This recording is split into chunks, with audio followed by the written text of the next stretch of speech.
People who are motivated to do things. How the duck do you do that? I've got terrible motivation, but I still manage to live a productive life. The trick I use is to eat the elephant one bite at a time. I.e. do one thing, which leads to another, which leads to another. Before I know it, I've accomplished the thing I had 0% motivation for in the beginning. MMMN. Elephant. The phrase, "duck it, I'm just gonna go for it" has been life-changing for me. I deal with toxic perfectionism, which is incredibly paralyzing. Better to not do anything than do it poorly, since I was raised by parents who had the mentality that if you were going to do something, you'd better do it right and put your best effort in, and get the good grades, and be the best. It was exhausting.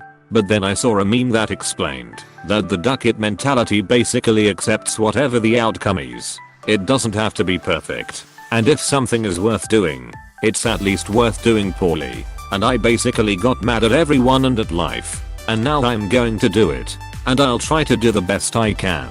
But it won't be perfect more than likely, but duck it. My toxic perfectionism still causes me a ton of stress sometimes, while I also keep procrastinating on a lot of things that are important to me. I'm still trying to fully embody the just do it mentality. Edit. Typo fix because this comment got bigger than expected. It's good to know that I'm not alone. At least. You're definitely not alone in this. Toxic perfectionism paired with procrastination defines my whole life. If I can't do it perfectly, I always felt like there's no point in doing it at all, or I just give 0% effort, which I guess is pretty similar. At least our brain are procrastinating perfectly. It sees that as an absolute win. I've told this story on Reddit before, but I will add it here again because it's relevant. My mother was one of those PhD students who just couldn't seem to finish. She just couldn't get the motivation to write her dissertation. After years she got so down about it, so frustrated she went to see a therapist. The therapist turned out to be very good, and over a year she managed to work out a lot of issues she had been carrying around, starting from her childhood and going all the way up to fixing her failing marriage. But she still didn't progress on her dissertation and complained about it to her therapist. He said, "I can't fix that for you. You don't have a problem. You finish it the same way we all did. You put glue on your butt and you sit in front of your typewriter and you just write it. And, reader, she finished it." My dad tells me he wrote his dissertation on pure hate and rage. This is how I get through most of my grad school attainments. I've discovered a new kind of steadfast apathy that gets me through. Like I'm just gonna bang this piece of shit out, and if you don't like it then you can appeal to the board to fail me. Or you could just give me a butt. Also, duck you. Apostrophe. You want some words on paper? Sure. I'll give you some words. I know lots of words. I'll give you all the ducking words you want. Here's some good words. Oh, and look. Here's a few more. Shut man. We just getting started. Words for days son. Just all sorts of words up in this B asterisk TCH. Words to the left. Words to the right. Apostrophe. Whenever I tell myself I'll do it tomorrow, I'll ask myself what is stopping me doing it now. If the reason isn't really sufficient to postpone whatever I'm doing, I'll do it now. I just don't want to though. Not good enough of a reason. Or so I'm told. Damn, what justifies procrastination then? Do I need to save a baby or something? Nothing does. If you're doing something more important, like saving a baby, you aren't procrastinating. Get mad. Anger fuels you to do anything. Make life take the lemons back. I don't want your damn lemons. I will visit Life's manager. No sir, I can butcher you, there are no lemons in Life cereal. I'm not motivated. I have to build up momentum by doing small things first. Like during the past couple months my wife and I couldn't bring ourselves to clean the house fully. We picked up stuff and dishes, but there was no vacuuming or any dusting. Every time we got a box in from Amazon or Chewy, we would open it up and toss it on the floor with the excuse, "The cats will play with it." We were in a rut mentally from everything going on in the world. I woke up a few days ago and just started picking up and breaking down boxes. One thing led to another and the entire house was vacuumed and dusted and cleaned. Wife came home and was in tears because the burden of cleaning was gone. TLDR, start small. Make your bed. Clean the toilet. Do one small thing of a project and the rest should flow. At least that's how I work. Wish I got that level of appreciation for cleaning. When I started smoking but I didn't want to become a lazy stoner.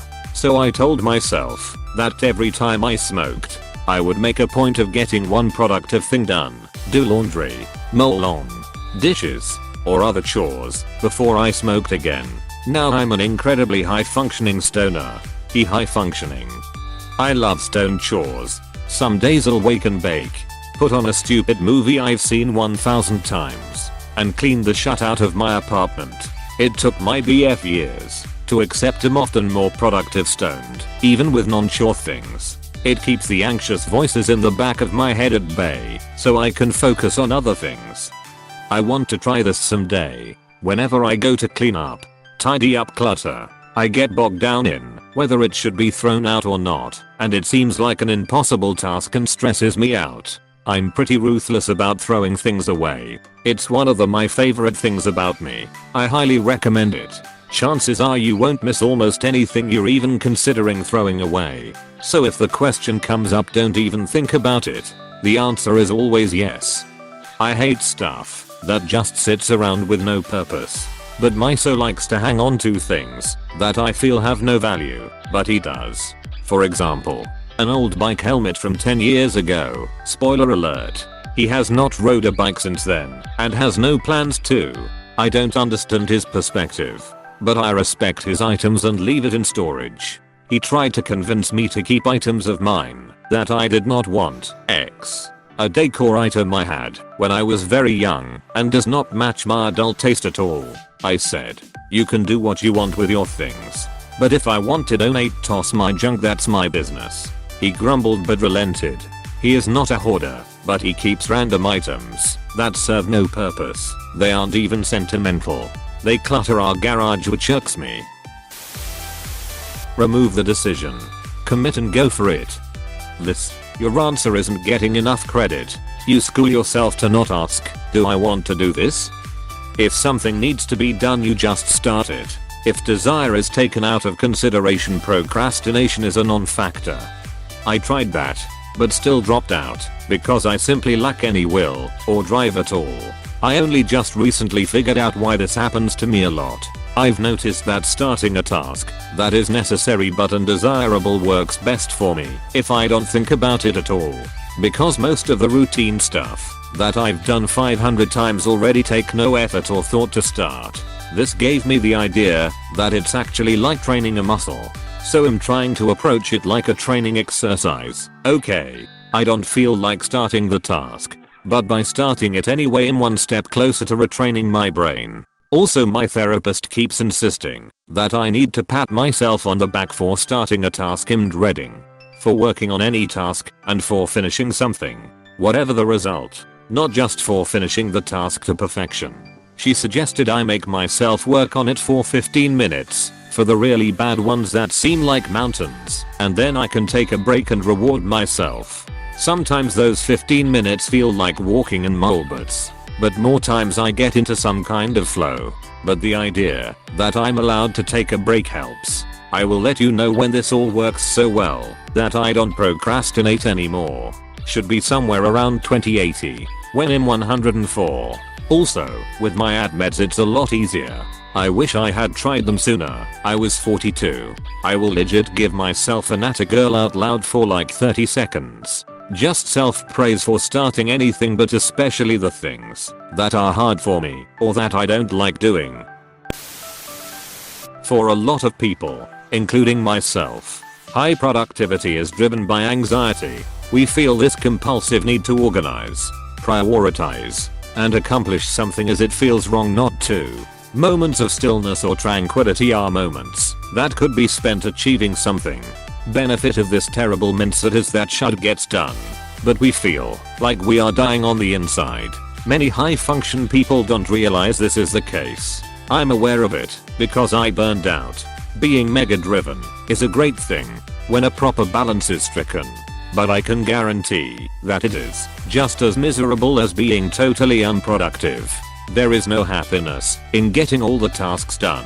There is happiness in being perfectly content with whatever you accomplish that day, allowing oneself to relish those sweet moments of placid tranquility, while in other moments exerting all of one's human potential towards a goal. Straddle the line, unclench the jaw, and enjoy life. It's too short otherwise. This is so bang on. I was like this most of my life until maybe 4 years ago. Then I burned out, took a leave from work, relationship broke up, worked on a farm for minimum wage. Best year of my life. Now I still do the things I love, but I don't feel the need to test myself all the time. I do challenge myself because I enjoy it, but I also have more chill time, more lounging, less planning. Life and mental health has improved significantly. I realize that life is much shittier overall if you don't try. This, I can observe my friends who are not motivated to do things, get a better job and do well at it, learn new things, clean the house, work out, etc. And their lives appear less enjoyable than those people who are motivated to do things. Me and some other friends. Close bracket. Even if you're forcing it at the start, being motivated to do things becomes habitual. And if you're enjoying life immensely, why slide back into not doing stuff? Discipline. I'm not necessarily motivated to go to work, but if I don't, say goodbye to benefits and income. Agreed. Lots of people don't understand the difference between motivation and discipline. No one stays motivated forever, and that's when discipline comes in. Welp, you got me there. I couldn't put into words why I don't act on my full potential. Unmotivated doesn't seem right, so I guess I'm undisciplined. That makes much more sense to me, and now I have a better idea on how I can make myself a better person. Thank you, friend. Just always do what you say you'll do. Don't leave it to mood. You'll wait your whole life to be in the mood, to be the best version of yourself you can be. It's a lot of work, and it always will feel like it can wait. When my alarm goes off at 5, I don't decide whether or not I want to go to the gym. Spoiler, I don't. But that's when the schedule line aid says I go. So I drag myself out of bed and go. I hate it when I start, but I'm always glad I went when it's done. So it is with everything hard. There isn't any other way to get the things you want to have done. Schedule your time with your goals in mind, and then just always follow that schedule. No matter what. 4 hours of sleep? Go. Hungover? Go. Sick? Really? Don't go. That's just putting other people at risk, but make that the only exception. People who seem motivated all just have lists of things they promised to get done today, and they've cultivated the habit of doing everything they said they were going to do in a day for so long that the day would feel like an unmitigated failure if the list isn't complete. So in my experiences with depression and generally shoddy mental health, I've learned that not getting shut down / being unmotivated is actually several issues masquerading as one. For the sake of simplicity, I'll break it down to 2 main categories. 1. Low generation of motivation. Everybody gets this at one point or another, but mental and physical health play a huge role here. Adequate sleep, a decent diet, as well as regular exercise all contribute to a bigger reserve of motivation in your day-to-day life. Depression can drain this to basically zero. So if that's something you might be dealing with, I highly recommend seeking professional help if that's financially feasible for you. If it's not, I recommend reading up on cognitive behavioral therapy, which is fairly self-driven. 2. Inefficient use of motivation. Don't waste your motivation. It's a limited resource, so budgeting your motivation is huge. Example, if you struggle with going to sleep on time because you stay on your phone until late, don't give yourself the option. Keep the phone charger in the kitchen. Your brain likes routine, so if you do the same things at the same time every day, they'll require less expenditure. Try taking stock of how frequently you have to use discipline in your day-to-day life. Now this all quite easily said, but practicing it is of course a wholly different story. But like anything, the more you practice, the easier it gets. Best of luck. Agree on the depression part. Currently at an all-time low by this ducking illness. Don't have the financial income to get therapy. Will read upon CBT. Have nothing better to do, and reading everything else here just made me more depressed. Spite and blind rage mostly. Like as soon as someone says you won't do that, I get up and do it while glaring at them. You won't Venmo me $1,000. I know if I get one small thing done, then that will put me in the mood to get a bunch of other things done. For all his pseudo-intellectual nonsense, Jordan Peterson's make your bed lesson is a good one. I don't necessarily mean making the bed is what gets me started. The dog refuses to get up before 11 AM so I can't. But one small win gets me on a roll. It's similar to the debt snowball. The big thing is daunting, and we are just hardwired to give up if the end result is so far away. So many people give up on playing instruments because it takes a while and work to actually sound good. The right approach isn't looking for the destination, but to break things up into smaller goals or to go after the smaller stuff first. Learning an instrument is actually the only single thing where I showed discipline law. I've always had motivation issues. I could always start something, but would taper off after a few weeks. Why am I succeeding now? Because of loss. Because I've lost something, and I blame myself. And I don't want to feel that loss again. I know if I was better, if I was a better man, I wouldn't have lost what I did.